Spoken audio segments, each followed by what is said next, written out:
अभी बैठे रहे तब सब सियान मन बतात रही हम अन्नी जानन बाबा ये मूर्ति लग बाद में बैठा रहे हैं पहली एक भीमभोरा रही कथे भीमभोरा और भीमभोरा में निकले रहा है नहीं बतात रही नू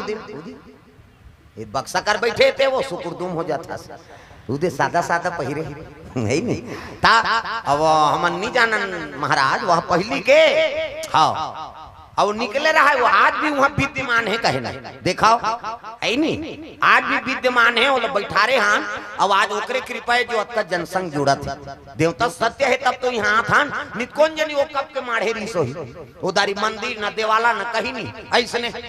भीमभोरा में निकले रहा है वो अरे मोला समझो तो रे एक बैठे हो तेला तो पहचानो कम से कम अरे कोई कोई सज्जन पहचानी तब का बड़ मेला लगा थे अब भगवान की कृपा हुई से सत्य है तब तो हुई से और हम ही मना सत्य एक साथ देवो तो हमारे साथ दी का तो ठेका ले है बकला बाबा है नहीं